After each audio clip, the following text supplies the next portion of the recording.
What's going on, everybody? This your boy Isaiah, coming to you again from Buckles Locker. Subscribe, like, comment, share all my videos. Make sure you hit the notification bell icon to notify all new videos that's posted on this channel. Also, this channel is going through some changes. The channel has been kind of like impersonated by somebody else. Somebody took the original Buckles Locker channel and took everything, the subscribers and the videos and everything else. So this is a new Buckles Lockers channel. This is the second video on the new channel. We're in the process of trying to get all our videos back and all our subscribers back to the original owner, which is the Buckles Locker channel, me and Travis. YouTube is investigating the impersonation, fraud, whatever you want to call it. It sucks, but I have to keep it pushing. And this is the second video on the quote-unquote new or the dupe Buckles Locker channel. So, anyway, I want to talk about the Bucks and the Dolphins game that happened yesterday, last night at Ray J. The Bucks win 16-14, and here's my recap on yesterday's game. The game was quite sloppy. The conditions weren't the best. The field was very slippery and soggy and all that stuff like that. But the Bucks drains are pretty good. But you can see a lot of sloppy play from both sides, Dolphins and the Bucks. They had a joint practice the whole week, but that's neither here nor there. So the first team, offense and defense, didn't get a lot of reps because a lot of the reps was done in the joint practices. So Bruce Arians and Brian Flores felt like the first team guys didn't need a lot of reps or a lot of plays, a lot of series to be going on in the second preseason game. So from what I seen, the first series of the first offense, James Winston got a couple completions. I had a mishap on the O-line, miscommunication on the right side. Winston got sacked. Rojo had a good run. Then he had another run that he got tackled for a loss. Peyton Barber had one carry. O.J. Howard had a catch, a nice little catch. So it wasn't too much to talk about on the first team offense. So the second team offense with Blaine Gabbert. I'm gonna say this, folks. Blaine Gabbert is not the second quarterback. I don't know what Bruce Arians and Brian Leftwich see in Blaine Gabbert, but he's not the second quarterback. I would take Ryan Griffin as a number 2 quarterback over Blaine Gabbert. It seems like every time Blaine Gabbert is in the game, he always checking the ball down. He never pushes the ball down the field. He goes for the safe throws. He's very scary when he gets the ball. Every time he drops back, it feels like he's scared to throw the ball down the field. And we don't need that. You know what I'm saying? And I'm not making the case for Blaine Gabbert. I'm making the case for Ryan Griffin. He needs to be number 2. Point blank, period. I don't need to further discuss that. There's no reason to keep Blaine Gabbert on this team. He's washed. You know what I'm saying? It's not worth the time to put into behind Jameis Winston, because if Jameis was to get hurt, Blaine Gabbert, really? Have you seen him in Tennessee? Did you see him in Jacksonville? Like, he's been around a lot. He's trash. You know what I'm saying? So we don't need that. The receivers, of course, the second team receivers is up for grabs. Justin Watson, Bobo Wilson, Chanel, Scotty Miller still hurt. Bobo had a couple catches. Justin Watson had a couple catches. But the guy I really want to talk about is T. Hud. Tanner Hudson, the undrafted free agent rookie tight end, or undrafted tight end out of Arkansas, like Western Arkansas or something like that. And he was on the team last year, practice squad. He has made the jump from undrafted to he's going to make the 53-man roster. I'm telling you right now, folks, Tanner Hudson should make the roster. Period. There is no question about it. Eckler and Jordan Leggett, no. The third tight end is Tanner Hudson. T. Hud. He had another good game. In 2 preseason games, he's had 13, 14 catches, a couple touchdowns, over 100 yards catching. Come on, man. The dude can catch, he can run. Now, Bruce Arians did say once he learns how to block, he'll be a great asset. So he's motivating T. Hud, as they call him, to get better. And he's getting better. He's learning the position, how to play tight end. He's 6'5", about 240, and can run like a deer and got hands. Who knew? Undrafted tight end out of bum Egypt. Just out of nowhere, just show up and show out. And let this be known, folks. This is an interesting development with Tanner Hudson. If he continues to play like this and gets better with his blocking, that's going to make Cameron Brate expendable. Look for a trade. I'm not saying they're going to trade him right now, but if Tanner Hudson keeps evolving, look for Cameron Brate to get traded during the season.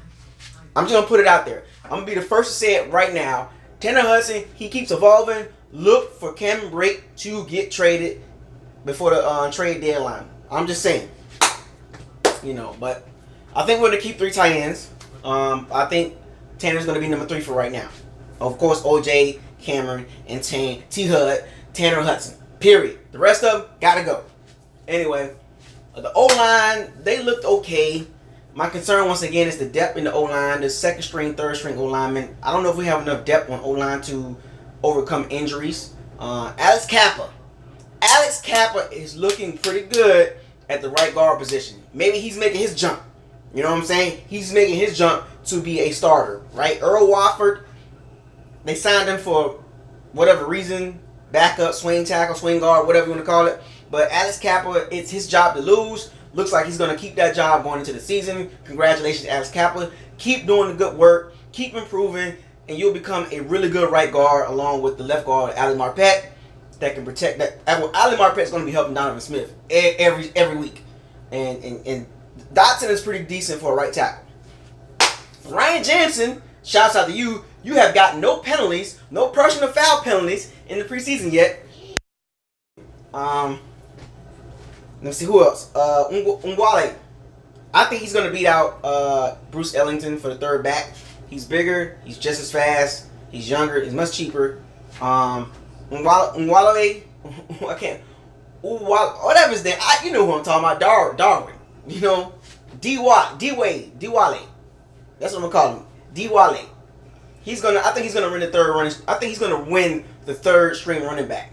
It's gonna be Barber, Rojo, and D-Wale. Rojo, I'm concerned about his pass blocking skills. He's missed another chip block. Like Jerome Baker came in and sacked Jameis Winston. Rojo, he's not a good pass blocker for some strange reason. Like he don't know how to read his keys when somebody's blitzing or something like that. He don't know how to because last week it was Devin Bush got in and Rojo missed a block, and this week Jerome Baker for the Dolphins linebacker got in and Rojo missed another block. So that's a concern for me. Rojo missing his blocks, his pickup blitz blocks and all that stuff like that. He needs to work on that. But he's running the ball better. He's getting opportunities. So enough with the offense. Let's go to the defense. Defense looked pretty good overall. There was a lot of I would say a lot of things that we can talk about on defense. Sorry, my mic came off, but there's a lot of good things that we could talk about on defense. Everybody pretty much played pretty well. Jamel Dean, shouts out to you. Devontae Bond, Jamel Dean, man, already making an impact. Already making an impact. I mean, come on, man. Could have had 2 interceptions, Jamel Dean, but you got one. That's good. But that first one, that would have been a pick 6. But you already making plays. He long.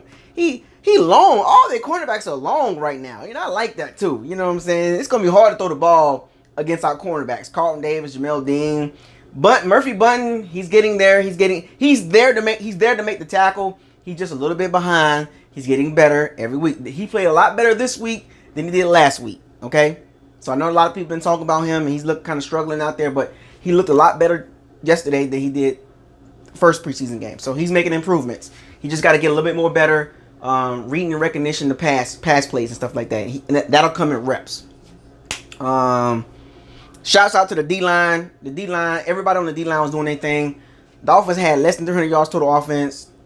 They had like 5 or 6 or maybe 7 sacks on the Miami Dolphins quarterbacks. They was harassing them the whole game.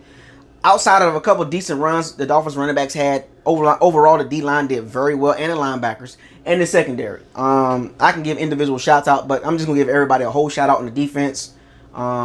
Did pretty well. Penalties. Got to cut back on the penalties. We had about 8 or 9 of them, and 6 of them made the Dolphins get first downs, which is not good. But That's just you can clean that stuff up. But Shaq Barrett got a sack. Devontae Bond, So I like what I'm seeing now. The blitz, man. The blitzing is 7 sacks in 2 preseason games. 7 sacks in 2 preseason games. I saw a stat on Twitter that the Bucs had 7 sacks in 3 years of preseason games. That didn't make any sense. Mr. Mike Smith, I don't believe in sacks. Sacks are overrated. 7 sacks in 2 preseason games versus 7 sacks in 3 preseasons. That's kind of the last 2 preseasons prior to this defense, 7 sacks. It was something like that. How you gonna play 8 or 12 preseason games and have 7 sacks, and then this year we got 2 preseason games with 7 sacks already? Sacks make a difference, folks. I don't know what Mike Smith talking about, but whatever. That's why he got a job right now. Ridiculous. MJ Stewart, you got ran over by Ryan Fitzmagic. Dang, MJ Stewart, I'm pulling for you, man. Special teams, man. I just don't think you're starting cornerback or starting slot guy, but I don't know. You let Ryan Fitzpatrick get you. That was an embarrassing moment. Walk the plank on that, MJ Stewart. You got to walk the plank on that. Anyway, but shouts out to the whole defense. They did pretty well. And also, the big thing, the last second field goal, Matt Gay has solidified himself as the starting kicker. I don't care what Bruce Arians say. He can talk about it's a good battle. But what did I tell you? If you got a rookie and a veteran, and they're pretty much even in preseason, you go with the rookie. Santos has been in the NFL for a few years, been on a couple teams.